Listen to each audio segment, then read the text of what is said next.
Largos días y placenteras noches, cenobitas. Yo soy Iván G. Reviews y el día de hoy les traigo un resumen de una historia de uno de los escritores que más me piden en el canal. Estoy hablando de Clive Barker. En esta ocasión, retomando los libros de sangre, les traigo la historia titulada Terror o Dread, como en su idioma original. Historia donde se nos presenta a Steve y Quiet, dos estudiantes los cuales exploran los resquicios más oscuros del horror humano para conocer la cura del mismo. Espero disfruten la historia. Sin más que decir, comencemos. La historia abre presentándonos a Steve, un joven estudiante universitario, el cual se encuentra tomando una cerveza en un bar cercano al campus. Es en este lugar donde conoce a otro estudiante de la misma universidad llamado Quiet, un intelectual que siente una fascinación morbosa por el miedo. Esto se lo hace saber de inmediato a Steve, primero asegurándole que la filosofía que les enseñan en las clases no es la bestia verdadera, es decir, la filosofía real. Steve, al preguntarle qué es la bestia, Quiet le dice que la bestia es cualquier tema de filosofía que merezca la pena, las cosas que tememos porque no las entendemos y la oscuridad que hay detrás de la puerta. La conversación queda en esto y durante el resto de la semana, Steve estuvo investigando sobre Quiet, pues sentía cierta fascinación y admiración hacia él mismo. Le veía más o menos como los gurús que andaban en el campus y que cada tanto aparecían con ideas innovadoras, solo que Quiet parecía más auténtico. La investigación no le lleva a nada. Una secretaria le había dicho que Quiet rondaba los 30 años y que sus padres aparentemente habían muerto. Volvió a encontrarse con Quiet días después y siguieron hablando del miedo. Su incesante charla sobre la bestia desconcertaba a Steve y sin embargo quería más metáforas, seguir oyendo aquella voz monótona, contarle cuán inútiles eran los tutores y cuán débiles eran los estudiantes. Uno de los blancos favoritos de las discusiones de Quiet era otra estudiante de filosofía y literatura inglesa llamada Cheryl Fromm. Esta se espantaba tanto ante sus observaciones más ultrajantes y mientras uno sacaba las garras ante los argumentos del otro, Steve se arrellanaba en un asiento y contemplaba el espectáculo. Cheryl era, según Quiet, una optimista patológica. Ella aseguraba que era una estupidez la teoría del miedo de Quiet, mientras que éste intentaba adivinar los miedos de la chica. Ella le dice que no tiene miedos y que tiene una buena familia y que no guarda esqueletos en el desván, que ni siquiera come carne, por lo que no se siente mal cuando pasa junto a un matadero, pero Quiet sabe que ella ocultaba un miedo. Si bien la relación entre Quiet y Cheryl es tensa al principio, Steve nota que con el paso de los días, estos están más juntos y se la pasan hablando. Steve siente un poco de celos por la distancia de su amigo, pero cuando vuelve a coincidir a solas con Quiet, se entera de los planes de este. Quiet estaba relacionándose con Cheryl ya que quería conocer sus miedos. Quería entablar confianza solo con este objetivo. Quiet le cuenta a Steve que Cheryl tenía miedo a la carne, por eso no la comía, pero no era por capricho, sino que realmente le tenía miedo a la carne. Quiet sonríe mientras le cuenta esto a Steve y le dice que pronto ella conocerá el miedo. Siente que una alarma se prende en su cabeza y cuestiona a Quiet sobre si va a hacer algo que lastima a la chica. Este le dice que no rápidamente y le pide silencio, pues lo que estaba por hacer les iba a permitir tocar a la bestia. Steve se siente turbado por la actitud misteriosa de Quiet y lo evita por semanas. Él sabe que no dirá ni una palabra sobre lo que sea que planeaba Quiet, pero tampoco quería involucrarse en ello, pues Quiet tenía una mirada enloquecida cuando hablaba de la bestia. Durante las semanas antes de la confesión del sujeto, Steve le había revelado su miedo. Este de pequeño había sido atropellado por un automóvil. Este accidente le causó sordera por 4 meses, por lo que tuvo que vivir privado de este sentido apenas teniendo la edad de 6 años. La desesperación que sentía el pequeño durante este estado era tal que sufría ataques de pánico que solo su madre lograba calmar. Además, había veces en las que escuchaba ruidos en su cabeza que le desorientaban por las noches y le hacían sentir en un vacío de oscuridad. Quiet conocía su debilidad, el sendero despejado que conducía hasta el corazón de terror de Steve, previniéndola si era eso lo que quería hacer, y ciertamente esa era la razón por la que evitaba a Quiet. Después de las vacaciones de verano y mientras buscaba un libro en la biblioteca del campus, es que Steve se vuelve a encontrar con Quiet. Pasaron 3 meses desde su último contacto y solo le había visto de lejos con Cheryl. Ahora Steve le veía con un aspecto más desgarbado. Lo primero que le pregunta Steve a Wyatt es si lo hizo con Cheryl, y este, antes de contestar, es interrumpido por Steve, el cual le dice que parece que tuvo unas buenas vacaciones. Wyatt le dice que sí tuvo buenas vacaciones y que tiene fotografías de una fiesta y que quiere enseñárselas en su departamento. Steve duda en presentarse a solas con Wyatt, pero este último lo convence diciéndole que puede prestarle los libros que necesita para su curso del nuevo semestre, y Steve termina aceptando la invitación. El barrio de la casa de Wyatt era un lugar casi abandonado y derruido. Algunas casas se mantenían en pie, pero en pésimas condiciones, todas excepto la de Wyatt. Una vez Steve entra, se relaja pues la casa por dentro tiene un aspecto normal. Dentro beben cerveza y fuman hierba, donde hablan sobre temas varios, sorprendentemente nada que ver con el miedo o la bestia. Finalmente la curiosidad de Steve lo empuja a preguntarle sobre las fotografías y es entonces que Wyatt se las muestra. En ellas, Steve puede ver una habitación con una cama, un bote, una jarra de agua, un escritorio y un corte de carne recién preparado según Wyatt. Mediante pasa las fotos, Steve con horror y fascinación comprende lo que había ocurrido. Wyatt de alguna forma había encerrado a Cheryl en la habitación. Al principio no entiende, pero mediante pasa las fotos, Wyatt se lo explica. Este quería ver de cerca el miedo, el cómo consumía a Cheryl y cómo ella debía enfrentarlo para sobrevivir.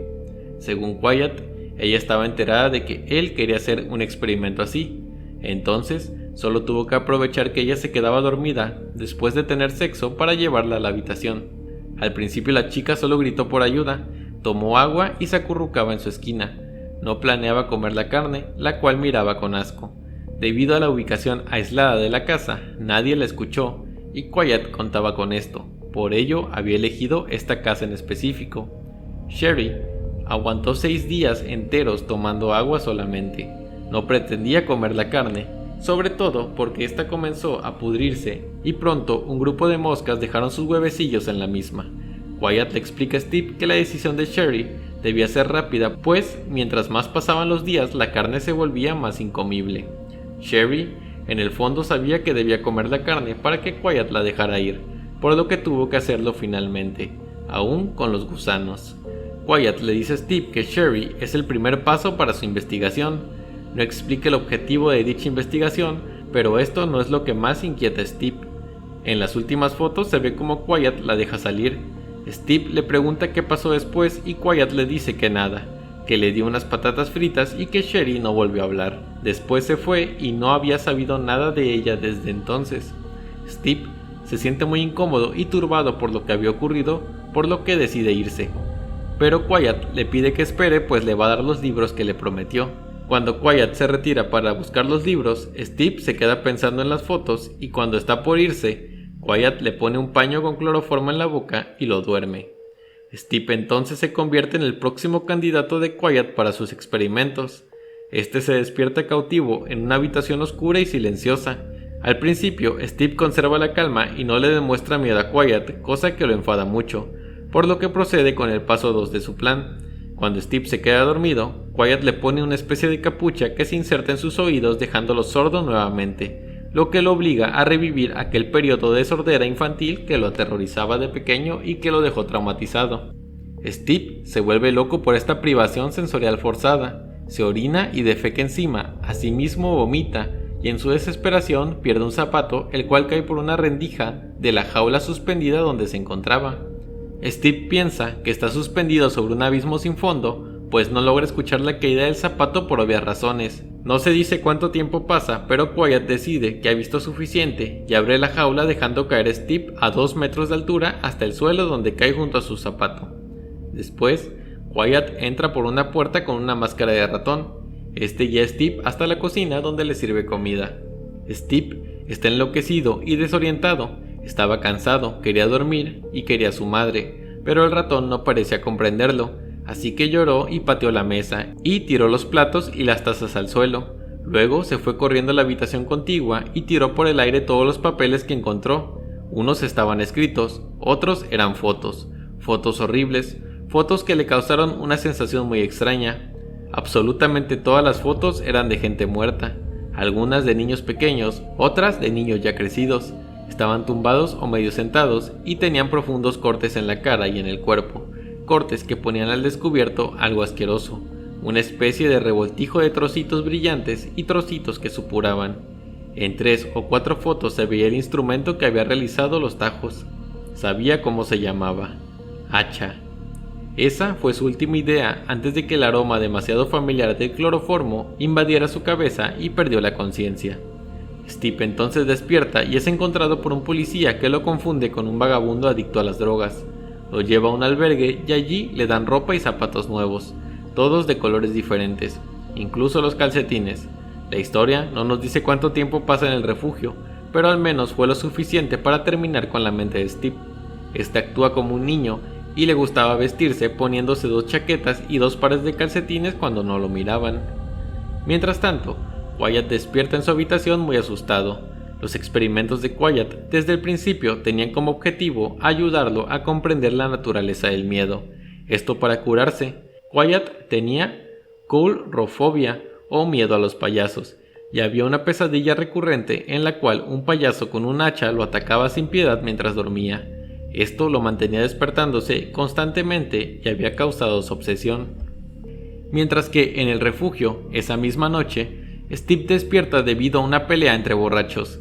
Es durante la pelea que ve un zapato en el suelo y recuerda el suyo, el que se le cayó cuando escapó de la guarida de Wyatt.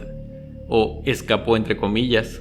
Steve entonces recuerda lo que vivió en aquella maldita casa y muy enojado, pálido por el shock y con los labios rojos y agrietados por la deshidratación, Steve roba un hacha de un estuche contra incendios del albergue. Avanza por las avenidas como un loco, con ropa de colores, pálido y con una sonrisa roja por la sangre coagulada. Era la parodia retorcida y siniestra de un payaso.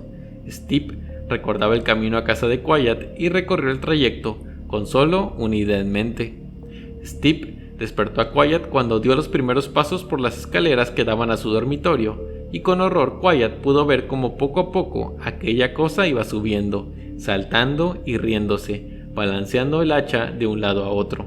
Como ya había mencionado anteriormente, los experimentos del chico desde el principio tenían como objetivo ayudarlo a comprender la naturaleza del miedo para curar su propia fobia a los payasos, pero, irónicamente, Steve lo masacra, cuya apariencia espantosa, ropa que no le queda bien y zapatos de gran tamaño le han dado la apariencia de un payaso. Steve lo ataca con el hacha brutalmente, mitigando los gritos que no iban a ser escuchados y las súplicas de Wyatt. El pequeño payaso reía contemplando tanta diversión. El hacha, amable e inteligente, siempre sería su amiga. Haría cortes transversales y longitudinales, podría cortar en rodajas y amputar, y además podía mantenerlo vivo a aquel hombre si la utilizaba con astucia. Vivo durante un buen rato. Tenía el resto de la noche por delante y toda la música que le apeteciese oír resonaba en su cabeza, y Wyatt comprendió, al encontrarse con la mirada ausente del payaso, por entre un ambiente ensangrentado, que había algo peor en el mundo que el terror, peor incluso que la muerte. Era el sufrimiento sin esperanza de salvación, era la vida que se negaba a acabar mucho después de que el cerebro le hubiera pedido al cuerpo que dejara de existir, y lo peor de todo, había sueños que se hacían realidad. Y de esta forma termina el relato. Clive Barker vuelve a sorprendernos con una historia que nos arrastra a los lugares más oscuros de la mente humana.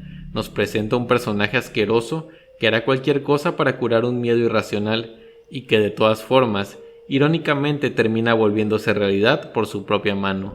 Terror es uno de mis relatos favoritos de los libros de sangre volumen 1 y espero que así como a mí, a ustedes también les haya gustado. Si quieren más videos de Barker, háganmelo saber en los comentarios. Dejen su like y suscríbanse, eso me ayudaría mucho. Asimismo, los invito a los miembros del canal. Con su ayuda haremos crecer más y más el canal. Yo soy Iván G Reviews y recuerden, hay otros mundos aparte de este.